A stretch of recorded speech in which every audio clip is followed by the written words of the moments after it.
Hi friends, అందరికీ welcome to KMC computers and mobiles అండి. 35,000లోనే i7 laptop మన స్టోర్లో రెడీగా ఉందండి స్టాక్. ఇది వచ్చేసి డెల్ ల్యాప్టాప్ అండి, రీఫర్బిష్డ్ మోడల్. ఇది వచ్చేసి మీకు కంప్లీట్గా 1 year వారంటీ కూడా ప్రొవైడ్ చేస్తున్నాం మనం కస్టమర్కి.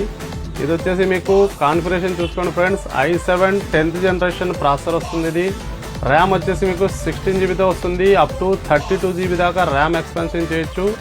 512 GB NVMe SSD వస్తుందండి. 13.3 inch ఫుల్ హెచ్డి డిస్ప్లే వస్తుంది. బ్యాటరీ బ్యాకప్ కూడా మీకు almost 3 to 4 hours battery backup కూడా వస్తుంది. మోడల్ చూడడానికి ఎక్సలెంట్ కండిషన్ ఉందండి, నో స్క్రాచ్ నో డెంట్. మీరు కావాలంటే ల్యాప్టాప్ ఒకసారి చూడండి ఫ్రెండ్స్. ఇది వచ్చేసి మీకు 180 degrees హింజెస్ కూడా వస్తుంది విత్ బ్యాక్ లైట్ కీబోర్డ్. మీకు 1 year కంప్లీట్గా వారంటీ కూడా ప్రొవైడ్ చేస్తున్నాం ఈ మోడల్కి. ఇలాంటి లేటెస్ట్ మోడల్స్ కోసం మా పేజ్ లైక్ చేయండి, ఫాలో చేయండి, షేర్ చేయండి. Thank you.